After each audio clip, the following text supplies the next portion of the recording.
പേരുണ്ടോ? വലിയ ഭാഷാ പണ്ഡിതനായിരുന്നു, വലിയ വൈദ്യനായിരുന്നു. ഉത്രാട മഹാരാജാവിന്റെ വൈദ്യനായിരുന്നില്ല. അപ്പം നമ്മുടെ ലോട്ടറിയുടെ ഉണ്ടാക്കിയ രീതിയിലാണ് നമ്മൾ നടപ്പിലാക്കുന്ന ഗവൺമെന്റിന്റെ ഏറ്റവും പ്രധാന വരുമാന മാർഗമായ ലോട്ടറിയുടെ ഒക്കെ വായിച്ചുകൊണ്ടതാണ്.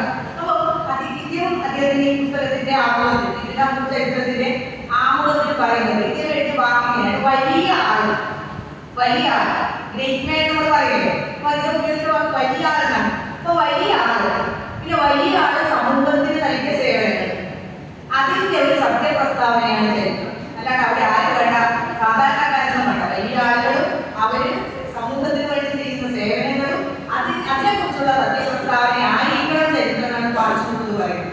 പാഠ്യപുസ്തകത്തെ കുറിച്ച് രസകരമായിട്ട് കുറെ കാര്യങ്ങളുണ്ട്. ഞാനതൊരു കൗതുകത്തിൽ പറയുന്നതാണ്. അപ്പൊ പാഠ്യപുസ്തകത്തിൽ അദ്ദേഹത്തിന്റെ മരണം പ്രവചിക്കാൻ കഴിഞ്ഞിരിക്കുന്നതാണ്. പ്രവചിച്ചിട്ടില്ലയോ ഇത്ര അവസരത്തെ മരിക്കും അങ്ങനെ അദ്ദേഹത്തിന്റെ മരണം ഒരു ഡേറ്റാണ് പറഞ്ഞു. അത് കഴിഞ്ഞിട്ട് അദ്ദേഹം ഉത്രാട മഹാരാജാവിന് ഒരു കത്തായിക്കോട്ടെ, സന്ദേശം കൊടുത്തായിക്കോട്ടെ. അതിലിങ്ങനെയാണ്: ഞാനൊരു 4-5 ദിവസം കൂടി അങ്ങയുടെ ആശ്രിതനായിട്ട് ജീവിച്ചിട്ട് മരിക്കണം എന്നാണ് എൻ്റെ ആഗ്രഹം എന്ന് പറഞ്ഞിട്ട് ഒരു 4 ദിവസം കൂടിയാണ് പറഞ്ഞിട്ടുണ്ടായിരുന്നു. 4 ദിവസം കൂടിയിട്ട് ഈ ശ്രീകുലത്തിൽ ഉത്രാട മഹാരാജാവിന്റെ ആശ്രിതനായിട്ട് ജീവിച്ചിട്ട് എനിക്ക് ഈ ലോകവാസം കഴിയണമെന്നാണ് എൻ്റെ ആഗ്രഹം. നല്ലൊരു കത്തയച്ചു. എത്തുന്നതിന് മുന്നേ ഇദ്ദേഹം മരിച്ചു. അതാണ് വായിക്കുന്നത്. ഞാൻ പറഞ്ഞത് അതൊന്നുമല്ല. ഈ അടുത്ത കാലം വരെ, അതായത് 1960-കൾ വരെ നമ്മുടെ ചരിത്രം എന്ന് പറയുന്നത് ഏതെങ്കിലും ഒരു വരേണ്യ വിഭാഗത്തിന്, നീലെടുത്തുള്ള വരേണ്യ വിഭാഗം പറയും, അങ്ങനെയുള്ള വരേണ്യ വിഭാഗത്തിന് ചുറ്റിപ്പറ്റിയായിരുന്നു നമ്മുടെ ചരിത്രം മുഴുവനായിട്ട്, ചരിത്രരചന മുഴുവനായിട്ട് ഉണ്ടായിരുന്നത്. അപ്പൊ നിങ്ങൾ നോക്കിയാൽ മതി, നമ്മുടെ ചരിത്രം എന്ന് പറഞ്ഞാൽ എന്താണ്? ചരിത്രത്തിന് ഒരുപാട് കാഴ്ചപ്പാടുകളുണ്ട്. ഇപ്പൊ നമ്മൾ പറയുന്നതോട് ഞാൻ എന്താണ് ചരിത്രം നിങ്ങൾ പറയും അത് ഭൂതകാലത്തിനെ കുറിച്ചുള്ള പഠനമാണ് ചരിത്രം. പക്ഷെ ഭൂതകാലത്തിനെ കുറിച്ചുള്ള പഠനമല്ല ചരിത്രം എന്ന് പറഞ്ഞാൽ. രേഖപ്പെടുത്തപ്പെട്ട ഭൂതകാലത്തിനെ കുറിച്ചുള്ള പഠനത്തിനെയാണ് നമ്മൾ ഒരുപാട് സംഭവങ്ങൾ ലോകത്ത് കഴിഞ്ഞിട്ടുണ്ട്. ആ സംഭവങ്ങളെല്ലാം നമുക്ക് അറിയില്ല. അതിനെ കുറിച്ചിട്ട് ആരെങ്കിലും പഠിച്ചിട്ട് എഴുതുമ്പോഴാണ് അത് ചരിത്രമായിട്ട് മാറുന്നത്. അത് ഞാൻ നേരത്തെ സൂചിപ്പിച്ച തന്നെ ആദ്യകാലത്ത് ആരുടെയൊക്കെ ചരിത്രമാണ് എഴുതിയിരുന്നത്? ഈ അധികാരം, അല്ലെ സമ്പത്ത്, വിജ്ഞാനം, ഇതൊക്കെ ആരുടെ കയ്യിലാണോ ഉള്ളത് അവരായിരുന്നു ചരിത്രത്തിന്റെ അവകാശങ്ങൾ. അല്ലെങ്കിൽ വിജയിച്ചവരുടേതായിരുന്നു ചരിത്രം. തോറ്റവരൊന്നും നമ്മുടെ ചരിത്രത്തിലേ ഇല്ല. നിങ്ങൾ നോക്കിയാൽ മതി. ഇപ്പൊ സോഷ്യൽ മീഡിയ ഒക്കെ നോക്കുമ്പോൾ പണ്ടൊന്നാണെങ്കിൽ നമുക്കൊന്നും ഇല്ല, പറ്റില്ല പറയാൻ വലിയ വിഷമായിരുന്നു. ഇപ്പൊ അങ്ങനെയല്ല. എനിക്കൊരു പോരായ്മയില്ല, പോരായ്മ പറയുന്നത് എനിക്ക് തുറന്നു പറയുന്നത് എനിക്ക് പ്രശ്നമില്ല. ആ രീതിയിൽ നമ്മുടെ മെന്റാലിറ്റി ഇപ്പോൾ മാറിയിട്ടുണ്ട്. പണ്ടങ്ങനെയല്ല. നമുക്ക് എല്ലാവരും ഒരു സവർണ മുഖമുണ്ടായിരുന്നു, ഒരു സവർണ കാഴ്ചപ്പാടുണ്ടായിരുന്നു. ആ കാഴ്ചപ്പാടോട് കൂടിയാണ് എല്ലാ കാര്യങ്ങളും നടന്നത്. അത് ചരിത്രം അതിൽ നിന്ന് പിന്നെ എല്ലാവർക്കാണ് ഞാൻ പറയാൻ ശ്രമിക്കുന്നത്. ഞാൻ പറഞ്ഞിരുന്നത് ഇപ്പൊ ഈ ചരിത്രം എഴുതുന്നത് ആര്, ആ എഴുതുന്ന ആളനുസരിച്ച് ഒക്കെ നിങ്ങൾ ഉദാഹരണം പറയാം. ഇപ്പൊ നിങ്ങളൊരു പ്രദേശത്തിന്റെ ചരിത്രം എഴുതും, അതിനനുസരിച്ച് ആ ഓരോരാൾക്കനുസരിച്ച് അത് ഒരുപാട് വ്യത്യാസം, ഒരുപാട് നിഷ്പക്ഷമായിരിക്കണം, ഒബ്ജക്റ്റീവായിരിക്കണം ചരിത്രം നമ്മൾ പറയണമെങ്കിലും ഒരുപാട് കാര്യങ്ങൾ അതിനെ സ്വാധീനിക്കാറുണ്ട്. ഞാൻ അതിനൊരു ഉദാഹരണം പറയാം. ഇപ്പൊ മലബാർ കലാപം കേരളത്തിൽ ഏറ്റവും കൂടുതൽ ചർച്ച ചെയ്യപ്പെട്ട ചരിത്രത്തിലെ ഉദാഹരണങ്ങൾ എന്ന് പറയുന്നത് മലബാർ കലാപമാണ്. 1920 മലബാർ കലാപം. ഈ മലബാർ കലാപത്തിനെ കുറിച്ച് ഒരുപാട് പഠനങ്ങളുണ്ട്, ഒരുപാട് പഠനങ്ങളുണ്ട്. ഇപ്പൊ അതിൽ ആദ്യകാലത്തുള്ള കോൺറാഡ് കൂടിയുണ്ട്, ബ്രിട്ടീഷ് ഹിസ്റ്റോറിയനാണ്, ബ്രിട്ടീഷ് മാർക്സിസ്റ്റ് ഹിസ്റ്റോറിയനാണ്. അദ്ദേഹത്തിന്റെ പഠനം അദ്ദേഹം ഇതിനൊരു പെസന്റ് സ്ട്രഗിൾ എന്നുള്ള രീതിയിൽ പറയുന്നു. പിന്നെ അമേരിക്കൻ ചരിത്രകാരൻ സ്റ്റീഫൻ ഡേവിഡ് കുറച്ചുകൂടെ റിവിഷനിസ്റ്റ് കാഴ്ചപ്പാടുകളുടെ മലബാർ കലാപത്തിനെ വിലയിരുത്തുന്നു. പിന്നെ അവസാനം നമുക്കിപ്പോ എൻ പണിക്കരുടെ പഠനങ്ങളുടെ അഗെയിൻസ്റ്റ് നോർഡ് ആൻഡ് സ്റ്റേറ്റ്, അതാണ് നമ്മൾ ഏറ്റവും ആധികാരികമായിട്ട് ഇൻഡിപെൻഡൻസ് ആയിട്ട് കരുതുന്നത്. പിന്നെ ഇപ്പൊ ഒരു പോസ്റ്റ് മോഡേണിസ്റ്റ് വ്യൂവിലാണെങ്കിൽ MD അൻസാരിയുടെ മലബാർ കലാപത്തിനെ കുറിച്ചുള്ള പുസ്തകമുണ്ട്. ഇപ്പൊ ഈ ഒരു ഫെമിനിസ്റ്റ് കാഴ്ചപ്പാട്, സ്ത്രീപക്ഷ കാഴ്ചപ്പാടുകളൊക്കെ ആണെങ്കിൽ ഗീത ടീച്ചറിന്റെ ഉണ്ട്, ഷംസാ ഹുസൈന്റെ പഠനങ്ങളുണ്ട്. ഞാൻ പറഞ്ഞു വരുന്നതെന്ന് വെച്ചാല് ഒരു സംഭവത്തിനെയാണ് അതിന് തന്നെ വ്യത്യസ്ത രീതിയിൽ വ്യത്യസ്ത വീക്ഷണകോണുകളിലൂടെയാണ് കാണുന്നത്. അപ്പൊ അതിൽ ഏറ്റവും ഇമ്പാർഷ്യലായിട്ട് നിഷ്പക്ഷമായിരിക്കാൻ നമ്മൾ ശ്രമിക്കുക എന്നുള്ളതാണ് ചരിത്രരചനയിൽ നമ്മൾ ചെയ്യേണ്ടത്. ഇതിന് ഞാൻ നിങ്ങൾക്ക് മനസ്സിലാക്കാൻ വേണ്ടി കുറച്ചുകൂടെ ലളിതമായിട്ട് ഉദാഹരണം പറയുന്നത്, ഇപ്പൊ ഇന്ത്യ ചരിത്രം എഴുതുന്ന സമയത്ത് ആദ്യം ഇന്ത്യ ചരിത്രം എഴുതുന്നത് കൊളോണിയൽ ചരിത്രകാരന്മാരാണ്. അവരെപ്പോഴും നമ്മളെന്തോ വളരെ ഇന്ത്യ എന്ന രാജ്യാക്രമണം നടന്നൊന്നല്ല, ഞങ്ങൾ വന്നത് കൊണ്ട് നിങ്ങളുടെ രാജ്യം പ്രധാനപ്പെട്ട രീതിയിലുള്ള ചെയ്ത ഒരു അവരുടെ ഭരണത്തെ ന്യായീകരിക്കുന്ന കൊളോണിയൽ കാഴ്ചപ്പാടാണ് അവർ മുന്നോട്ട് വെച്ചത്. പിന്നീട് നമ്മുടെ ദേശീയ എഴുത്തുകാരന്മാർ, നാഷണലിസ്റ്റ് എഴുത്തുകാരന്മാർ, അവരെപ്പോഴും ഗാന്ധി അല്ലെ, നെഹ്റു, ഇപ്പോൾ അതിനോട് സ്വാതന്ത്ര്യ സമരമായിട്ട് ബന്ധപ്പെട്ട കാര്യങ്ങൾക്ക് കൂടുതൽ പ്രാധാന്യം കൊടുത്തുകൊണ്ടുള്ള ചരിത്ര രചനയാണ്.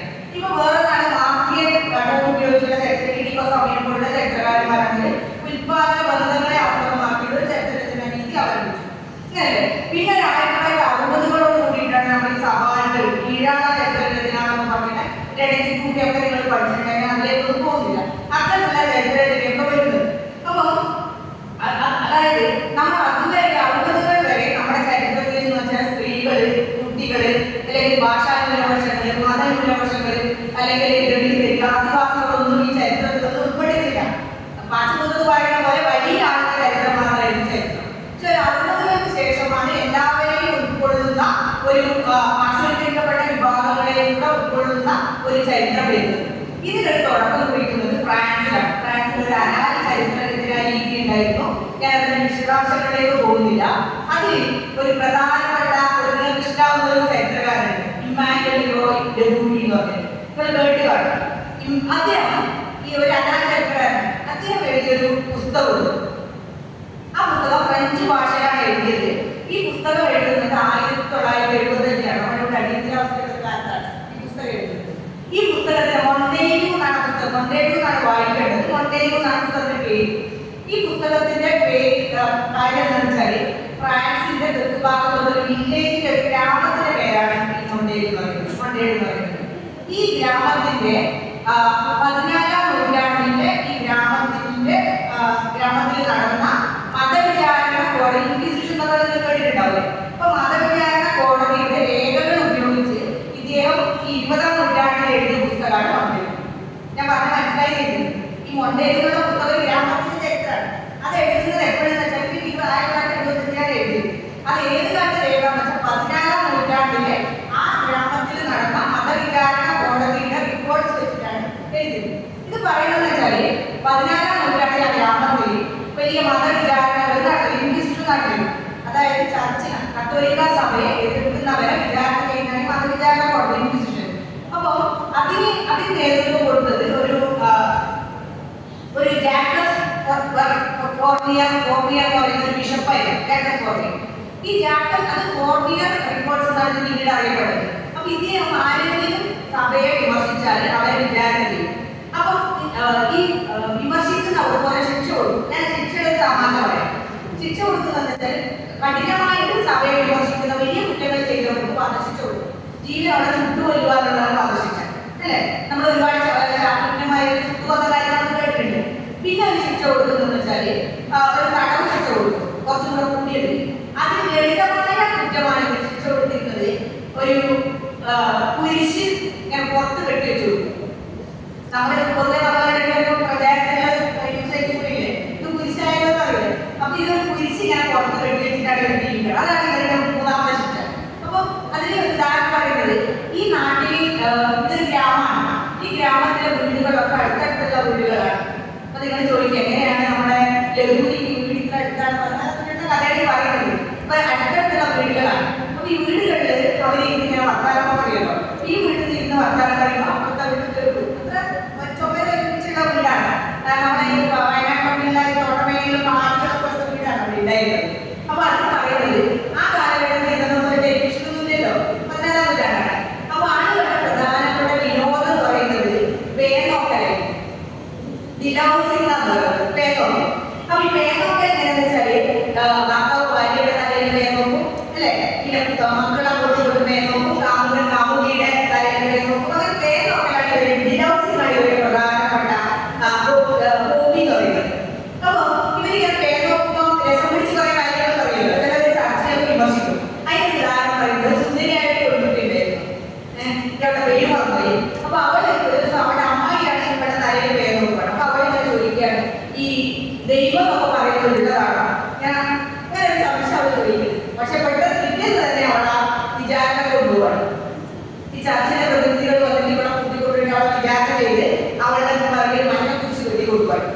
അപ്പൊ നിങ്ങൾ സംശയിച്ചു എങ്ങനെയാണ് അറിഞ്ഞല്ലേ? പേനോക്കിന് വീട്ടിൽ നിന്ന് പറഞ്ഞാൽ അതിനകത്ത് പിറ്റേന്ന് ഇവിടെ വിചാരണ ചെയ്യാണ്. അതുപോലെ വേറൊരു മധ്യവയസ്കയായ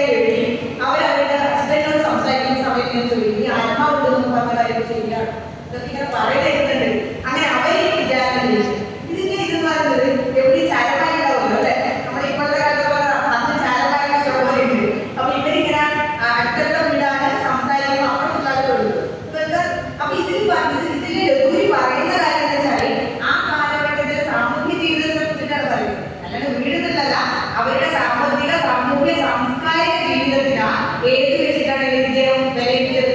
ഈ കോർണിയ റിപ്പോർട്ട്സ് വെച്ചിട്ടാണ്. ഈ ഇൻക്വിസിഷൻ രേഖകൾ വെച്ചിട്ട് 14-ാം നൂറ്റാണ്ടിൽ നടന്ന രേഖകളെ കൊണ്ട് അദ്ദേഹം 19-ാം നൂറ്റാണ്ടിൽ പുസ്തകം എഴുതുകയാണ്. ഇത് അപ്പം അങ്ങനെ എഴുതുമ്പോൾ ഇതിൽ രാജാക്കന്മാരുടെ ചരിത്രമാണ് പറയുന്നത് ഇല്ലല്ലോ. ഇതാണ് ഏറ്റവും പ്രധാനപ്പെട്ട ഇതിനുള്ള ഉദാഹരണം. ഈ നമ്മൾ പറയുന്ന ലോക്കൽ ഹിസ്റ്ററി ഉദാഹരണമാണ് ഈ പുസ്തകം അല്ലെ. ഇത് പറയുന്ന ഓരോ ഉദാഹരണം എഴുതുക. സൂക്ഷ്മ മൈക്രോ ഹിസ്റ്ററി നിങ്ങൾ പഠിച്ചിട്ടുണ്ടാവും അല്ലെ, സൂക്ഷ്മ ചരിത്രം. അതും അങ്ങനെ തന്നെയാണ്. ഒരു പ്രത്യേക പ്രദേശത്തിന് വളരെ ആഴത്തിൽ നടത്തുന്ന പഠനമാണ്. അത് സൂക്ഷ്മ മൈക്രോ ഹിസ്റ്ററിക്ക് ഉദാഹരണമാണ് ഈ പുസ്തകം. കഴിക്കല്ലോ, ഇത് മനസ്സിലായില്ലേ? അപ്പൊ നമ്മൾ ചരിത്രം എഴുതുമ്പോൾ നമ്മളെപ്പോഴും ശ്രദ്ധിക്കണം. ഇപ്പോഴത്തെ കാലം നമുക്ക് എഴുതാൻ പറ്റില്ല. പക്ഷെ നമുക്ക് അതിനൊക്കെ ആധികാരികമായിട്ടുള്ള സോഴ്സ് വേണം. നമ്മളതിനെ മലയാളത്തിൽ ഉപാധാനങ്ങൾ പറയും.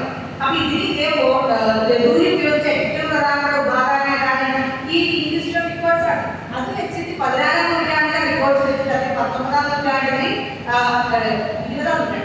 20-ാം നൂറ്റാണ്ടിൽ അദ്ദേഹം ഒരു ഗ്രാമത്തിന്റെ മുഴുവൻ ചരിത്രം അദ്ദേഹം എഴുതുന്നുണ്ട്. ഫ്രാൻസിൽ ഇതേപോലത്തെ അതേ സമയത്ത് 1976 ഇറങ്ങിയ ഒരു പുസ്തകം ഞാൻ ഉദാഹരണം വായിക്കേണ്ട പുസ്തകമാണ്. നെറ്റിലൊക്കെ ഉണ്ട്. അപ്പോൾ 1976 ഇറ്റലിയിലെ ഒരു ചരിത്രകാരനാണ് അദ്ദേഹം കാർലോ ഗിൻസ്ബർഗ് എന്നൊക്കെ. അതിനേക്കാൾ രസമുള്ള പുസ്തകമാണ് കാർലോ ഗിൻസ്ബർഗ് 76 പുസ്തകമാണ്. ഈ പുസ്തകത്തിന്റെ പേര് ചീസ് ആൻഡ് വേർമ്സ്. കേട്ടിട്ടുണ്ടാവും, ചീസ് ആൻഡ് വേർമ്സ്. ഈ പുസ്തകത്തിൽ പറയുന്നത് വെച്ചാൽ ഇറ്റലിയിലെ ഒരു ഗ്രാമത്തിൽ മെനോക്കിയോ എന്നിട്ടുള്ള ഒരു മില്ലോണം ഉണ്ടായി. സാധാരണക്കാരനാണ്. നമ്മൾ ഈ പറയുന്നതൊന്നും രാജാക്കന്മാരുടെ പ്രഭുക്കന്മാരുടെ ചരിത്രമുള്ള സാധാരണ മനുഷ്യന്റെ ചരിത്രമാണ്. ഇപ്പൊ മെനോക്കിയോ എന്നിട്ടുള്ള ഒരു മില്ലോണം ഒരു സാധാരണക്കാരുണ്ടായിരുന്നു. ഇയാൾക്ക് അങ്ങനെ വലിയ വിദ്യാഭ്യാസം ഒന്നും കിട്ടിയിട്ടില്ല. മെനോക്കിയോ എന്നാണ് പേര്. മെനോക്കിയോ എന്നാണ് സ്പെല്ലിംഗ്, മെനോക്കിയോ എന്നാണ് ട്രാൻസ്ലേഷൻ. അപ്പോൾ ഈ പുസ്തകത്തിന്റെ പേര് cheese and worms the cosmos of a 16th century England. എന്നാണ് പുസ്തകത്തിന്റെ പേര്. Cheese and worms the cosmos of a 16th century England എന്നാണ് പുസ്തകത്തിന്റെ പേര്. അപ്പൊ ഈ മെനോക്കിയോയുടെ ചരിത്രമാണ്. അപ്പൊ മെനോക്കിയോ ഒരു മില്യോണറാണ്. നാട്ടിൽ പുറത്ത് മില്യോണർ നടത്തുന്ന ഒരാളാണ്. ഇയാളുടെ കാര്യം വെച്ചാൽ ഇയാൾ അത്യാവശ്യം ഔപചാരിക വിദ്യാഭ്യാസം ഇല്ലെങ്കിലും ആ അടുത്തുള്ള ലൈബ്രറിയിലൊക്കെ പോയിട്ട് വായിക്കാൻ പഠിക്കാനൊക്കെ അറിയുന്ന ഒരാളാണ്. സാധാരണ വായിക്കുന്ന ഒരാളാണ്. അങ്ങനെ ഇന്ത്യയിൽ ഇരുന്നിട്ട് ചില പ്രസ്താവനകൾ നമുക്കുണ്ട്. വളരെ സന്തോഷമാണ്. അല്ല, നമ്മുടെ നാട്ടിൽ ചായക്കടയിൽ പോയി ആൾക്കാർ പറയില്ലേ വലിയ വിദ്യാഭ്യാസം ഒന്നും ഉണ്ടാവില്ല, പക്ഷെ അത് നല്ല ഒരു അങ്ങനെ മെനോക്കിയോ ചില പ്രസ്താവനകൾ നടത്തി. ആ പ്രസ്താവനയൊക്കെ ഇദ്ദേഹത്തിന്റെ കഷ്ടകാലത്തിന് ആർക്കെതിരെയായി ചർച്ചിനെതിരെയാണ്. ഇദ്ദേഹം പറയുന്നത് ഈ പാലത്ത് വണ്ടി ഉണ്ടാവുന്നുണ്ടല്ലോ അല്ലെ, പാലത്ത് വണ്ടി ഉണ്ടാവുന്നത്. അപ്പൊ ഈ പിന്നെ ഈ പാൽപ്പെട്ടി അതിങ്ങനെ പറയുന്നത് കേടായാലും അത് പുഴുക്കളുണ്ടോ, സ്വാഭാവികം ഉണ്ടാവുന്നല്ലേ പാൽപ്പെട്ടിയിൽ പുഴുക്കളുണ്ടോ. അതുപോലെയാണ് ഇദ്ദേഹം പറയുന്നത് ഈ പാലിന് വണ്ടി ഉണ്ടായതുപോലെയാണ് പ്രപഞ്ചമുണ്ടായത്. ഇത് പറയാണ് പാലിന് ഈ വണ്ടി ഉണ്ടായതുപോലെയാണ് ഈ പ്രപഞ്ചമുണ്ടായത്. അപ്പൊ അതിലെ പുഴുക്കളെ പോലെയാണ് ദൈവവും മാലാഖമാരും അതിലെ പുഴുക്കളെ പോലെയാണ് ഈ ദൈവവും മാലാഖമാരും. ഇത് കേട്ടാൽ ചർച്ച വെറുതെ ഇരിക്കുക അല്ലെ. ചർച്ച അങ്ങനെ ഇദ്ദേഹത്തിന് വിചാരണ ചെയ്യാൻ ആരംഭിക്കുകയാണ്. അതിന് രസവും ഇദ്ദേഹം വളരെ സന്തോഷത്തോടു കൂടിയാണ് വിചാരണ പോകുന്നത് ആദ്യ പ്രാവശ്യം. കാരണം എന്നൊക്കെ വിചാരിക്കുന്നത് ഞാൻ ഒന്നും ചെയ്തില്ലല്ലോ, ഞാൻ വളരെ സന്തോഷമായിട്ടുള്ള ഒരു പ്രസ്താവന നടത്തരുത്. അത് വളരെ ധൈര്യത്തോടെ സന്തോഷത്തോടു കൂടി വിചാരണ പോയി. അങ്ങനെ 3 പ്രാവശ്യം ഇദ്ദേഹത്തിന് വിചാരണ ചെയ്ത് എന്ത് ചെയ്തു? ഒന്നും ചെയ്യാനില്ല. അദ്ദേഹത്തിന്റെ ജീവനോടെ ചുട്ടുകൊന്നു. അല്ലെങ്കിൽ ആ റിപ്പോർട്ട്സ് 16-ാം നൂറ്റാണ്ടിലെ സംഭവമായിരുന്നു. ആ 16-ാം നൂറ്റാണ്ടിലെ ആ സംഭവം വെച്ചിട്ടാണ് നമ്മുടെ കാർലോ ഗിൻസ്ബർഗ് പുസ്തകം എഴുതിയത്. Cheese and worms cosmos of a 16th century England എന്നുള്ള പുസ്തകം എഴുതിയത്. ഇതും നമ്മുടെ ലോക്കൽ ഹിസ്റ്ററിക്കും പിന്നെ ഇതിന് കൂടിയാണ് മൈക്രോ ഹിസ്റ്ററിക്കും ഏറ്റവും നല്ല ഉദാഹരണമാണ്. ഈ ഞാൻ പറയുന്നത് ഈ പുസ്തകങ്ങൾ വന്നതിന് ശേഷമാണ് ലോകത്ത് എല്ലായിടത്തും പ്രാദേശിക ചരിത്രവും അല്ലെങ്കിൽ സൂക്ഷ്മ ചരിത്രത്തിനൊക്കെയുള്ള പഠനങ്ങൾ സാധ്യമായില്ല. അതുവരെയൊന്നും സ്ത്രീകളൊന്നും ചരിത്രത്തിലില്ല. നിങ്ങൾ എവിടെ ചരിത്രം നോക്കിയാലും മനസ്സിലാവും സ്ത്രീകൾ എവിടെയും ഇല്ല ചരിത്രത്തിൽ. അല്ല, ഞാനിപ്പോൾ ഉദാഹരണം പറയും. എന്റെ നാട്ടിലൊക്കെ ശരിക്കും വീടുകളൊക്കെ ഏറ്റവും ഒരു കാലഘട്ടത്തിൽ വീടുകളൊക്കെ ഏറ്റവും ശാക്തീകരിച്ച സ്ത്രീകളായിരുന്നു. അവരുടെ അധ്വാനമാണ്. പക്ഷെ അങ്ങനെയുള്ള സ്ത്രീകളൊന്നും നമ്മുടെ ചരിത്രത്തിൽ എവിടെയും കാണും. അപ്പൊ ഇങ്ങനെ ഇത്തരത്തിലുള്ള പ്രാദേശിക ചരിത്രത്തിലൂടെയാണ് നമുക്ക് ഇതിനെയൊക്കെ കണ്ടെത്താൻ സാധിക്കുക എന്നുള്ളതാണ് ഞാൻ പറഞ്ഞത്. അപ്പൊ നിങ്ങൾ അങ്ങനെയുള്ള ഒരു ഏരിയ എടുത്തിട്ടാണ് പഠിക്കുന്നത്.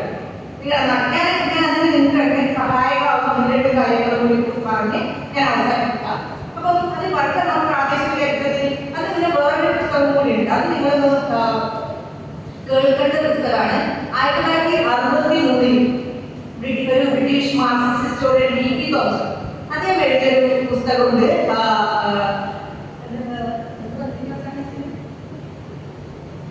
പുസ്തകത്തിന്റെ പേര് വിട്ടുപോയി.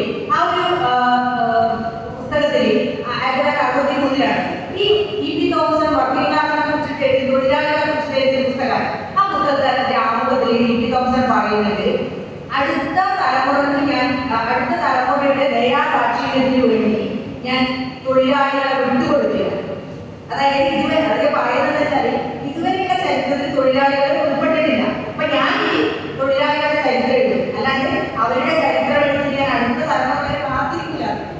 അതായത് അടുത്ത തലമുറയുടെ ദയാദാക്ഷിണ്യത്തിന് വേണ്ടി ഈ തൊഴിലാളികളെ ഞാൻ വിട്ടുകൊടുക്കുക എന്ന് പറഞ്ഞിട്ടാണ് അദ്ദേഹം ഈ ഒരു തൊഴിലാളികളെ കുറിച്ചുള്ള ഒരു ചരിത്ര പുസ്തകം. ചരിത്രത്തിൽ അതാണ് ആദ്യത്തെ പുസ്തകം. അതിനുശേഷമാണ് ഞാൻ പറഞ്ഞ പുസ്തകം വരുന്നത്. അപ്പൊ അത്തരത്തിലുള്ള പഠനങ്ങളുടെ ചുവട് പിടിച്ചിട്ടാണ് ലോകത്ത് എല്ലായിടത്തും ഇത്തരത്തിലുള്ള പ്രാദേശിക ചരിത്ര പഠനങ്ങൾ ആരംഭിച്ചതെന്നാണ് നമ്മൾ മനസ്സിലാക്കേണ്ടത്. അതിന്റെ ഭാഗമായിട്ടാണ് ഇപ്പോൾ ജനറൽ സ്റ്റഡീസ്, അങ്ങനെ ഇഷ്ടംപോലെ സ്റ്റഡീസ്, ആദിവാസി പഠനങ്ങൾ, അങ്ങനെ എല്ലാവിധ പഠനശാലകളും ഏറ്റവും ഉഷാറായിട്ട് വന്നിട്ടുണ്ട് അല്ലെ. ഇപ്പൊ പണ്ട് പോലെ പണ്ട് നമ്മൾ നോക്കുമ്പോൾ ഏതെങ്കിലും കുറച്ച് പരേതയിൽ മാത്രമാണ് കാശ്മീർ പറഞ്ഞ പോലെ വലിയവർ മാത്രമായിട്ട് ചരിത്രത്തിൽ ഉണ്ടായിരുന്നത്. ഇപ്പൊ അങ്ങനെയല്ല, എല്ലാവർക്കും. അതായത് ഒരു സാധാരണ മനുഷ്യന്റെ ദൈനംദിന ജീവിതം, അവന്റെ ലൈംഗികത, അവന്റെ എല്ലാ കാര്യങ്ങളും അതൊക്കെ ചരിത്രമായി മാറുന്നതാണ് നമ്മൾ ഈ പ്രാദേശിക ചരിത്ര പഠനത്തിലൂടെ നമുക്ക് കാണാൻ കഴിയും. അപ്പൊ നിങ്ങൾ ഏതെങ്കിലും ചെറിയൊരു ഗ്രാമം, ചെറിയൊരു ഭൂപ്രകൃതിയുള്ള ഒരു പ്രദേശം അങ്ങനെ എടുത്തിട്ടാണ് നമ്മൾ പഠനം നടത്തുന്നത്. അപ്പൊ അങ്ങനെ നടത്തുമ്പോൾ നിങ്ങൾ ശ്രദ്ധിക്കേണ്ട ഒന്ന് രണ്ട് കാര്യങ്ങൾ, നിങ്ങൾക്ക് ഒരു തെളിവുകൾ ഉപാധാരണങ്ങൾ വേണമല്ലോ. ആ ഉപാധാരണ എങ്ങനെ കണ്ടെത്താത്തതിനെ കുറിച്ച് ഞാൻ ഒന്ന് രണ്ട് കാര്യങ്ങൾ പറയാം. അതിൽ ഇപ്പൊ നിങ്ങളൊരു നാടെടുക്കുന്നില്ല, ഏതെങ്കിലും ചെറിയൊരു പ്രദേശം എടുത്തു. ആ പ്രദേശം എടുക്കുമ്പോൾ അവിടെ ഒരുപാട് ഐതിഹ്യങ്ങളുണ്ടാവും അല്ലെ. ഒരുപാട് ഐതിഹ്യങ്ങൾ നാടുകളുണ്ട്, നമ്മൾ എല്ലാ നാടെടുത്താലും നമുക്കൊരു ഐതിഹ്യമുണ്ട്. അപ്പൊ നിങ്ങൾ ഐതിഹ്യങ്ങളെ എടുത്ത് പരിശോധിക്കണം. ഇപ്പൊ ഐതിഹ്യങ്ങൾ മാത്രമായിട്ട് നമുക്ക് ചരിത്രം എഴുതാൻ പറ്റില്ല. ഐതിഹ്യം എടുത്താൽ എഴുതാൻ പറ്റുമോ? ഐതിഹ്യം മറ്റു ഉപാധാരങ്ങളോട് അപ്രോച്ച് ചെയ്തിട്ടാണ് നമ്മൾ ഉപയോഗിക്കുന്നത്. അപ്പൊ ഞാൻ അതിന്റെ ഉദാഹരണം പറയാം. ഇപ്പം ഞാൻ സാധാരണ പറയുന്ന ഉദാഹരണം താമരശ്ശേരി ചുരത്തിന്റെ കരിന്തണ്ടത്തിന്റെ ഐതിഹ്യങ്ങൾ കേട്ടിട്ടുണ്ടാവും അല്ലെ. ബ്രിട്ടീഷുകാരെ ചുരനിർമ്മാണം തുടങ്ങിയപ്പോൾ അതിലൊരു വസ്തുതയാട്ടോ, 1921 ചുരനിർമ്മാണം തുടങ്ങിയപ്പോൾ അതിന്റെ വഴി അവിടെയുള്ള പണി വിഭാഗത്തിൽപ്പെട്ട ആൾക്കാർക്ക് കാത്തിരുന്നു. അപ്പൊ അവരെ വഴി കാണിച്ചു കൊടുത്തു. അതിലെ പണി വിഭാഗത്തിന്റെ പേര് കരിന്തണ്ടത്തിന്റെ വിഭാഗമായിരുന്നു. അത് വഴി കാണിച്ചു കൊടുത്തു. ഈ റോഡിന്റെ നിർമ്മാണം പൂർത്തിയായപ്പോൾ അവർ ഈ കരിന്തണ്ടന അതിന്റെ മെയിൻ അവകാശപ്പെടുന്ന തടയാൻ ഒന്ന് കളഞ്ഞാണ് നമ്മൾ പൊതുവെ പറയുന്നത് അല്ലെ. അപ്പം പിന്നീട് കരിന്തണ്ടന്റെ ആത്മാവ് പ്രേതായിട്ട് മാറി അതിലെ വരുന്ന ആൾക്കാരൊക്കെ ഉപദ്രവിക്കാണ്, വാഹനങ്ങളൊക്കെ ഒക്കെ എഴുതി തള്ളിയിരുന്നു. പിന്നെ ബ്രിട്ടീഷുകാർ അവർ വളരെ നാസ്തികമാരാണ്. പക്ഷെ ഏതൊരു മന്ത്രവാദനെ കൊണ്ടുവന്നിട്ട് ഇദ്ദേഹത്തിന്റെ ആത്മാവിനെ തളച്ചു, ചങ്ങലയുണ്ടല്ലോ അല്ലെ, ചങ്ങലയിൽ ബന്ധിച്ചു എന്നൊക്കെയാണ് കഥ പറയുന്നത്. ഇത് നോക്കുമ്പോൾ അത് ഇപ്പോൾ നമ്മൾ നോക്കുന്നത് ചങ്ങല വളർന്നുകൊണ്ടിരിക്കുന്നു. മരപ്പഴത്തിന് ചങ്ങല വളരും. പണ്ട് ഈ കൊട്ടാര സംഘടനയുടെ ഐതിഹ്യമാലയൊക്കെ പറയുന്നത് വെച്ചാൽ സ്ത്രീകളെയാണ് യക്ഷികൾ എന്ന് പറഞ്ഞാൽ ആണിനെ തറക്കണം അല്ലെ. അപ്പൊ സ്ത്രീകളെ ആണി തറച്ചാൽ മതി, പുരുഷനോട് തറക്കേണ്ടിയിരിക്കുന്നത് ചങ്ങലയിൽ തറക്കണം. അപ്പൊ അങ്ങനെ വേണ്ട കഥ ഇത് ഇതൊരു ഐതിഹ്യമാണ്. ചങ്ങല ഒരിക്കലും വളരുന്ന നമുക്കറിയാം, വളരുമോ? ഇല്ല. അതൊക്കെ അതായത് ഒരു പക്ഷെ അവിടെയുള്ള രണ്ട് മൂന്ന് വസ്തുതകളുള്ളത് എന്താണെന്ന് വെച്ചാൽ അവിടെ ഒരു ചുരപ്പാത ഉണ്ടായിരുന്നു. ആ ചുരപ്പാതയുടെ നിർമ്മാണം ആരംഭിച്ചത് ബ്രിട്ടീഷുകാരാണ്. അതൊക്കെ വസ്തുതയാണ്. പക്ഷേ ബ്രിട്ടീഷുകാർക്ക് എന്തായാലും ഉള്ളിലെ വഴികളൊന്നും അറിയില്ല. അപ്പൊ വഴി സ്വാഭാവികമായിട്ട് അറിയാമായിരുന്നത് അവിടെയുള്ള തദ്ദേശീയരായ ആദിവാസി വിഭാഗങ്ങൾക്ക് പണിയാൻ കഴിയും. അത് വസ്തുതയാണ്. അപ്പം സാധാരണ ഇങ്ങനെ ഒരു സാധ്യത കൂടിയിട്ട് അങ്ങനെ ഒരു വിഭാഗം കാണിച്ചു കൊടുത്തിരിക്കുക, അതിന്റെ കൊന്നിരിക്കാന്നൊക്കെ സാധ്യത കൂടിയുണ്ട്. പക്ഷെ നമുക്ക് അത് ചങ്ങലായിട്ട് നമുക്ക് ഒഴിവാക്കാം. പക്ഷേ ഈ വസ്തുത നമുക്ക് എടുക്കാമല്ലോ, എടുത്തൂടെ? അപ്പൊ അങ്ങനെയാണ് നമ്മൾ എന്താണ് പറയുന്നത്, ഐതിഹ്യത്തിന്റെ വസ്തുതകളെ എടുക്കേണ്ടതെന്നാണ് ഞാൻ പറയുന്നത്. മനസ്സിലായല്ലോ? ഞങ്ങൾക്ക് ഒരുപാട് ഉദാഹരണങ്ങളുണ്ട്. ഞാനതിൽ ചേരപ്പാട് പെരുമാറിന്റെ ഉദാഹരണങ്ങളുണ്ട്. മക്കയിലേക്ക് പോയ കഥയൊക്കെ ഞാനൊന്നും എടുക്കുന്നില്ല, സമയമില്ലാത്തതുകൊണ്ട്. അപ്പൊ ഞാൻ പറയുന്നത്, നിങ്ങളൊരു നാടിന്റെ ചരിത്രം പഠിക്കാൻ തുടങ്ങുകയാണെങ്കിൽ ആ നാടിന്റെ ഐതിഹ്യങ്ങൾ, അങ്ങനെയുള്ള കഥകളും ഒക്കെ നിങ്ങൾ പരിശോധിക്കണം. അതാണ് ഒന്നാമത്.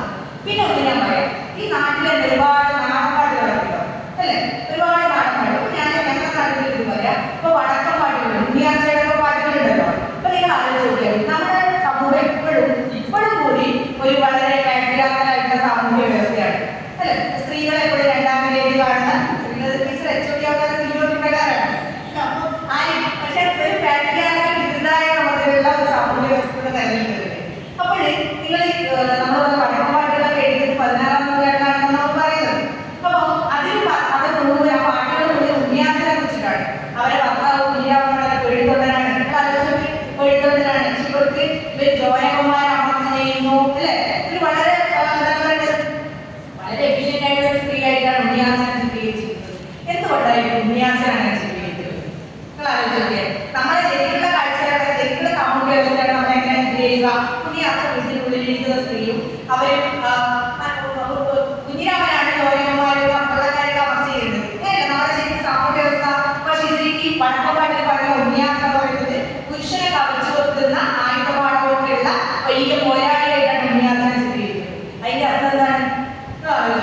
സ്ത്രീകളാകാത്ത ഈ പ്രതിരോധ സ്ത്രീകളുണ്ട്, പക്ഷെ അതൊന്നും പുറത്തു വന്നിട്ടില്ല എന്നുള്ളതാണ്.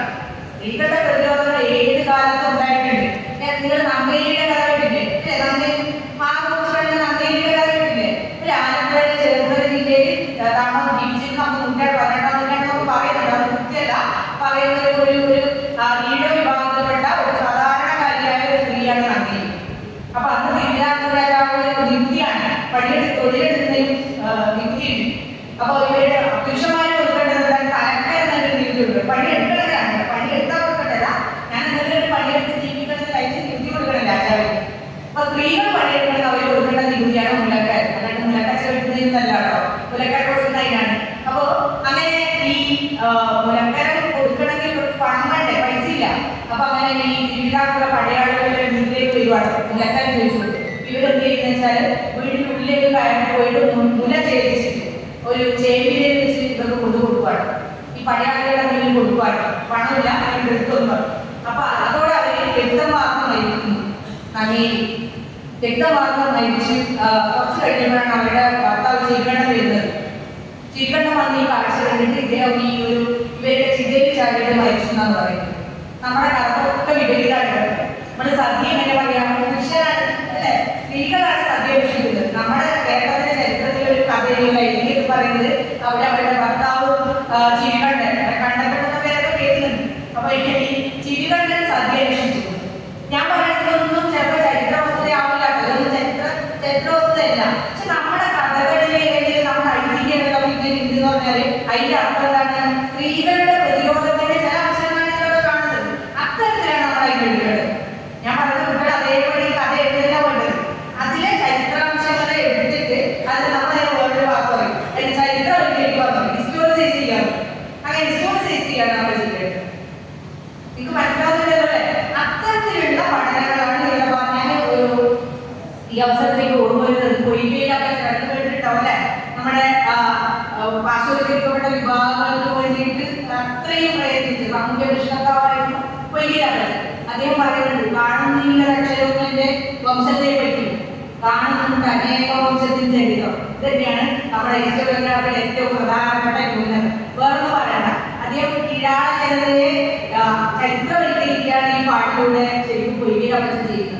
ഒരുപാട് വംശത്തിന്റെ ചരിത്രങ്ങൾ കാണുന്നത്, എന്റെ വംശത്തിന്റെ കാണുന്നുണ്ട് അനേക വംശത്തിന്റെ ചരിത്രം അല്ലെ, എന്റെ വംശത്തിന്റെ ഒരു ചരിത്രവും കാണാനില്ല എന്നാണ് കൊയ്യയിലൊക്കെ പറയുന്നത്.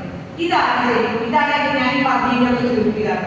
അപ്പൊ ഏത് കാലത്തും ഒരു വരേണ്യ വിഭാഗത്തിന്റെ ചരിത്രമായിരുന്ന ചരിത്രത്തെ ജനകീയമായിട്ടുള്ള ചരിത്രമാക്കാൻ വേണ്ടിയിട്ട്, അല്ലെങ്കിൽ അതിനെ കൂടുതൽ ജനങ്ങളിലേക്ക് എത്തിക്കാനുള്ള ചരിത്രമാക്കാൻ സാധിച്ചത് ഈ പ്രാദേശിക ചരിത്രത്തിലൂടെയും സൂക്ഷ്മ ചരിത്ര പഠനങ്ങളിലൂടെയും ആണെന്നാണ് പറയുന്നത്. ഞാൻ അതിന് ഒരു ഉദാഹരണം പറയാം. അപ്പൊ ഞാൻ പാവഴി പറഞ്ഞല്ലോ, ഇതിൽ നമുക്ക് ഉപാധാനങ്ങൾ എടുക്കാൻ പറ്റുന്ന വാമൊഴികളാണ്.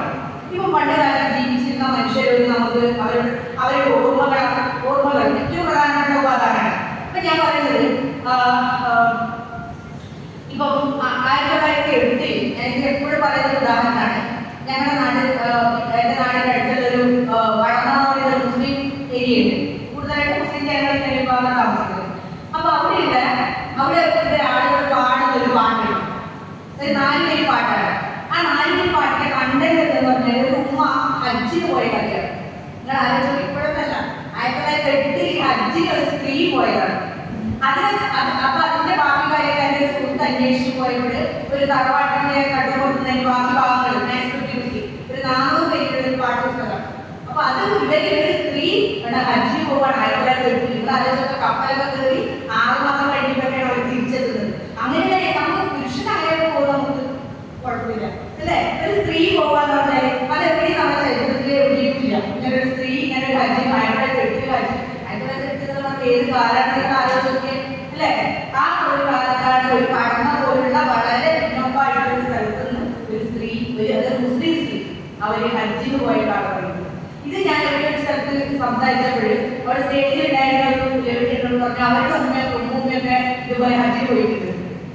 അത് ഇതൊന്നും പുറത്തേക്ക് വരുന്നില്ല എന്നുള്ളതാണ്. സ്ത്രീകൾ ഇങ്ങനെ ഒരുപാട് കാര്യങ്ങൾ ചെയ്യുന്നുണ്ട്. സ്ത്രീകൾ വീട്ടിനുള്ളിൽ ഇങ്ങനെ ഭക്ഷണം തലി ഇരിക്കുന്നവരൊന്നല്ല കേട്ടോ. ആണെന്ന് വിചാരിച്ചിട്ടോ, സ്ത്രീകൾ വെറുതെ വീട്ടിനുള്ളിൽ ഇരിക്കുന്നവരൊന്നും ആയിരുന്നില്ല ഒരു കാലത്ത്. പക്ഷെ നമ്മുടെ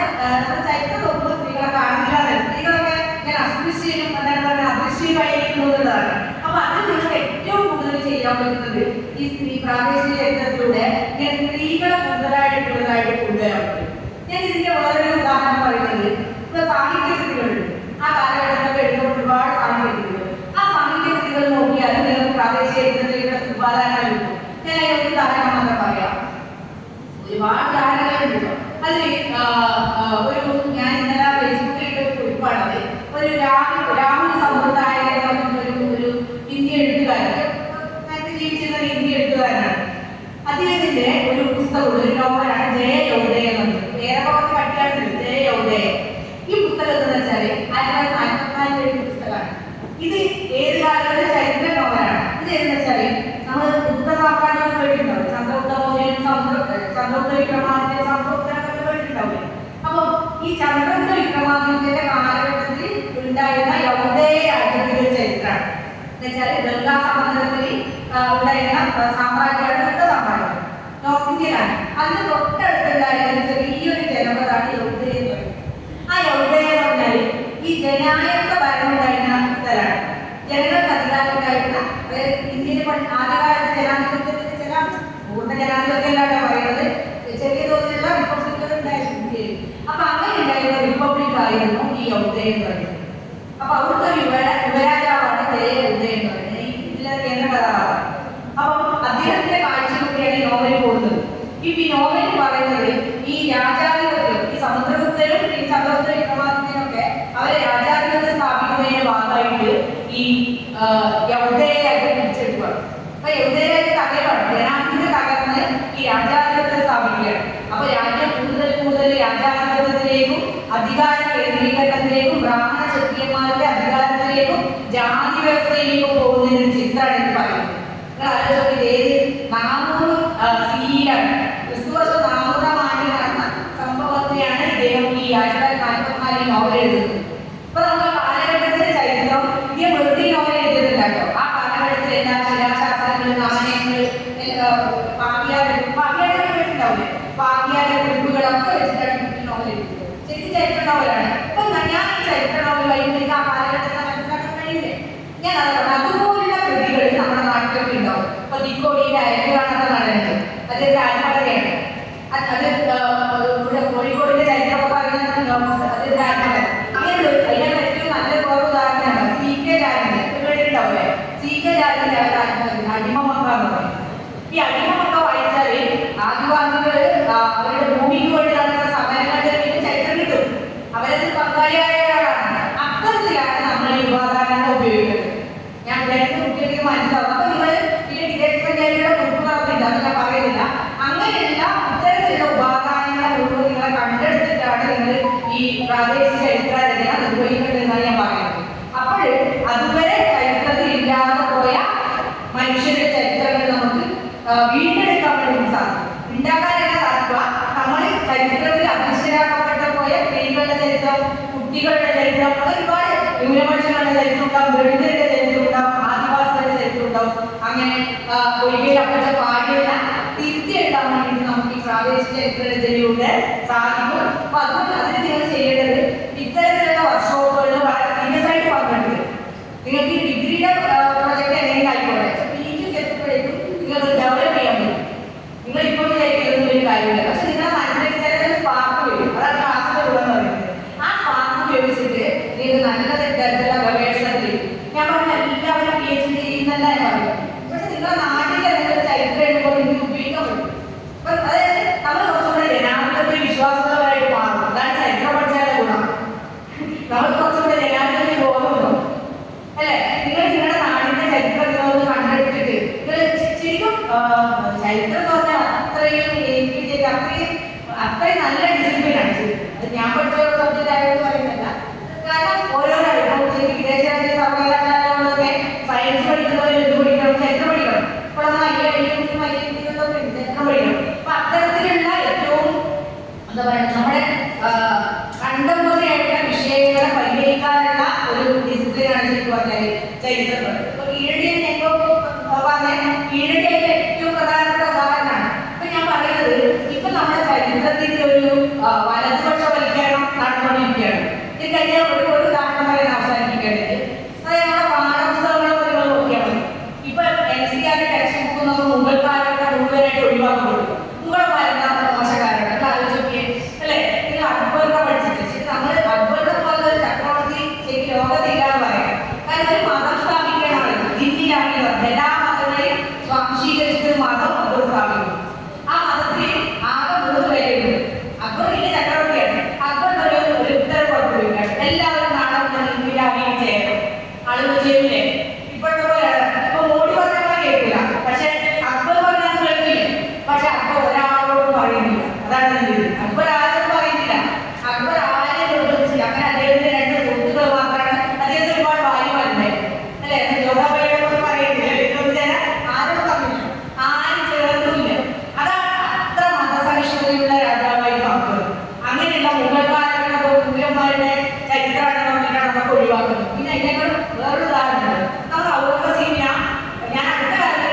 നമ്മളിപ്പോഴത്തെ ഭരണകൂടമൊക്കെ എത്ര പണം ചെലവഴിക്കുന്നത് നമ്മൾ കാണുന്നത്. അപ്പോഴാണ് തൊട്ടുകയും ഖുറാൻ വായിച്ചുണ്ടാക്കിയ പണം കൊണ്ട് മാത്രം ജീവിച്ച ഒരു മുഗൾ ചക്രവർത്തി. ഇദ്ദേഹത്തിനെയാണ് ഭയങ്കര കുതിരനാണെന്ന് പറഞ്ഞിട്ട് നമ്മുടെ പാഠപുസ്തകങ്ങൾ മുഴുവനായിട്ട് ഒഴിവാക്കുന്നത്. അപ്പൊ അത്തരത്തിലുള്ള ഒരു വലതുപക്ഷവൽക്കരണം ചരിത്രത്തിന്റെ വളച്ചൊടികൾ വളരെ വ്യാപകമായിട്ട് നടക്കുന്നുണ്ട്. ഇവിടെ താജ്മഹലിനെയൊക്കെ പറയുന്നത് തേജോമാൻ മഹാരാണെന്നാണ് പറയുന്നത്. അതുകൊണ്ട് വിഷ്ണു ക്ഷേത്രമായിരുന്നു, അതുകൊണ്ട് അത് ഹിന്ദുക്കളുടെ ക്ഷേത്രമായിട്ട് കൊടുക്കണമെന്നുള്ള ഒരു പുസ്തകമൊക്കെ വന്നിട്ടുണ്ട്, എവിടെ വന്നു. അപ്പൊ അത്തരത്തിൽ നമ്മുടെ ചരിത്രത്തിനെ വളച്ചൊടിക്കുന്ന സമയത്ത് നമ്മൾ അതിനെ പ്രതിരോധിക്കാൻ ഇത്തരത്തിലുള്ള പ്രാദേശിക